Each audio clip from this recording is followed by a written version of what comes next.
श्रद्धालु महिलाओं ने ये प्रश्न किया, गुरुजी फिर हम भगवान को भोग क्या लगाए, भगवान को प्रसाद, वैसे भी भोग शब्द भी थोड़ा अच्छा नहीं लगता है, आप उसको प्रसाद का, तो भगवान को क्या प्रसाद चढ़ाए? तो उसमें ये बात आई कि जो हम बनाते हैं, जो आप प्रसाद जो भगवान को भोग लगा, बोले गुरुजी हम, फिर किसी ने कहा गुरुजी हम लहसुन प्याज भी डालते हैं। नहीं, लहसुन प्याज डालते हो तो वो मत लगाओ ना, खुद खाओ, स्वयं में मत खाओ, पर गुरुजी कभी कभी खा लेते हैं, ये प्रश्न वहां आ जाता है। तब क्या करें, गुरुजी को भोग, भगवान को भोग लगा देते हैं, क्योंकि भगवान तो सब कुछ भाव को ग्रहण करते बने। जब भगवान सब कुछ ग्रहण ही करते तो शराब भी लगाओ, सब सड़े मुर्दे और ये सब काकरोच वाकरोच और 10% मल है वो भी चढ़ा दो उनको। वो क्या अजीब प्रश्न तर्क देते लोग ऐसे कभी कभी, तो फिर ऐसे हमें तर्क उत्तर का उसको उत्तर देना पड़ता है। उन्होंने कहा कि जब ऐसी स्थिति बनती है तो भगवान को तुलसी पत्र भी चढ़ा दो, तभी भी भगवान प्रसन्न हो जाएंगे। थोड़ा जल रख दो तब भी प्रसन्नता हो जाएंगी। ये नहीं कि तुम तो बढ़िया भोजन कर रहे हो, भगवान को भोग नहीं लगाया तो भगवान तुम्हारे ऊपर एकदम नाराज होकर वज्रपात कर देंगे, ऐसा तो है नहीं।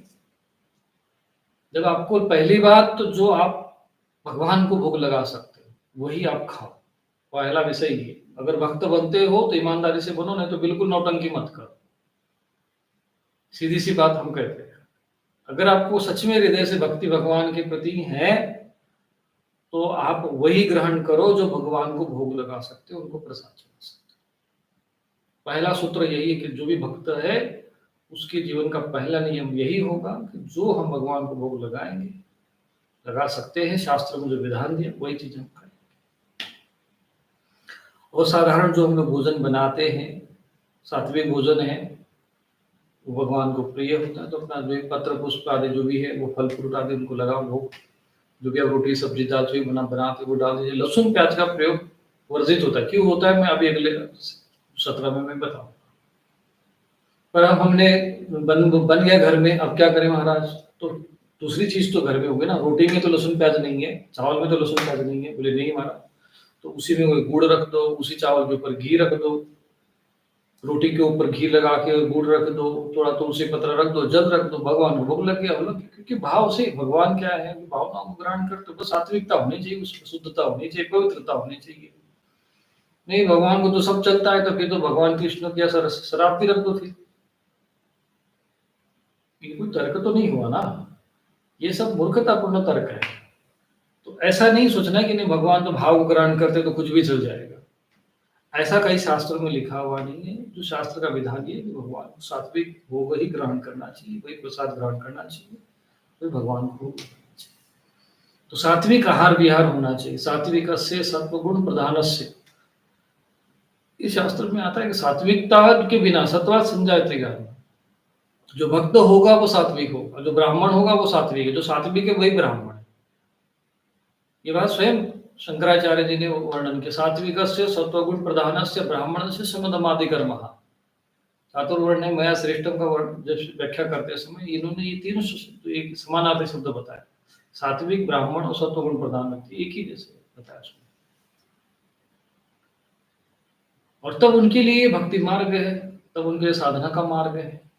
और जब कोई ऐसी चीज बन गई, बनानी पड़ गई, तो आप उसको मत चढ़ाओ ना भगवान, जरूरी थोड़ी। मान लो कि हम आपके घर में आ गए, हम नहीं लहसुन प्याज खाते, हमें नहीं, साधु महात्मा को नहीं खिलाना चाहिए, ताम्बूलम ब्रह्मचारी को ताम्बूल नहीं खिलाना चाहिए। नहीं महाराज हम तो बन गया तो आप भी खा लो। अरे क्या मतलब वो, जो उनको प्रिय है, जो उनको आवश्यक है वो आप भोजन दे दो। नहीं कुछ है तो आप पत्रम पुष्पम, भगवान कहते बस जो मुझे पत्रम पुष्पम दे दे। अब आप भगवान पत्रम पुष्पम कैसे अस्नामी करते, कैसे खाते हैं, अब ये किसी को प्रश्न पूछो। हम देखते हैं भारत में कितने लोग हैं धर्माचार्य जो इसका उत्तर दे सकते हैं। यदि किसी ने उत्तर दे तो मेरी तरफ हमको प्रणाम कर दे, कम से कम थोड़ी बहुत तो सद्बुद्धि बची होगी उनमें। कि पत्रम पुष्पम फलम तोयम, तोयम माने जल, जल को भी खाते हैं भगवान, तो कैसे खाते हैं इसका कोई उत्तर दे दे और मान ले कोई है धर्माचार्य भारत में। क्योंकि अस्नामी शब्द है, अस्नामी का अर्थ क्या होता है, खाता हूं, प्रयत्न पूर्वक मैं खाता हूं। जल को भी कह रहे खाता हूं, पत्र को भी कह रहे खाता हूं, तो फल तो खा रह सकते हैं, जल कैसे खाएँगे? जल तो पीने वाली बात होना चाहिए। रहस्य है इसमें। अगर कोई इस रहस्य को बता सकता है तो हम उसको प्रणाम करेंगे। तो उस समय में यदि आप आपके घर में ऐसा परिस्थिति बनती है, भगवान को प्रसाद लगा चढ़ाने के लिए अगर ऐसी कोई वस्तु आपके घर में उपलब्ध नहीं है, तो पत्रम पुष्पम जो भी मिल जाए वो चढ़ा दीजिए, उसको भगवान ग्रहण करते हैं। ये भगवद गीता में लिखा है, भगवान का वचन है। भगवान का वचन है तो भई आप स्वीकार कर लो, हमारा अपना वचन नहीं है, लोगों में तर्क दे रहा हूँ। ठीक है, शास्त्रों तो प्रमाण दे दिया है, जब तुम्हें भगवद गीता पर विश्वास है, पूर्ण विश्वास है तुम्हारे धर्म ग्रंथों पर, तो तुम उसकी बात मान लो और अपने चढ़ाओ। तो ये हो गया समाधान कि भाई हम क्या चढ़ाएं। दूसरा है कि भी चावल रोटी बनाते हो तो आप वो चढ़ाओ, क्योंकि जहां तक हो सके भगवान को जो भी देवी देवताओं को जो भी आप आहार चढ़ाते हो, इसीलिए मैंने हनुमान जी की जब बात आती है तो मैं कभी भी ये नहीं मीठा पदार्थ, ये लड्डू पेड़ा, ये सब चीजों का मैं वर्जित करता हूँ। इसीलिए करता हूँ क्योंकि वो जो देवता है वो पवित्र और सात्विक देवता है। जो सात्विक देवता है, पवित्र है, तो उनको भी सात्विक आहार ही देना चाहिए, पवित्रता पूर्वक ध्यान देना चाहिए, पवित्रता का ध्यान देना चाहिए। इसलिए फल है, भुने हुए चने हैं, भुने हुए चने एकदम शुद्ध ही होते हैं क्योंकि अग्नि में पकते हैं, भुने जाते हैं, उसमें कुछ ज्यादा किसी का स्पर्श का रहता नहीं है। फल जैसे केला वगैरह है वो चढ़ा देना चाहिए, सामान्य रूप से, नहीं तो पत्रम पुष्पम चढ़ा दो, थोड़ा सा जो भी देवता पुष्प चढ़ा दिया, थोड़ा जल रख दिया और नैवेद्य के रूप में कोई आपने सूखा मेवा रख दो, हो गया काम। दीपक जला दिया, इतने से ही देवता प्रसन्न हो जाते हैं। ज्यादा तमाशा करने का कोई आवश्यकता नहीं है।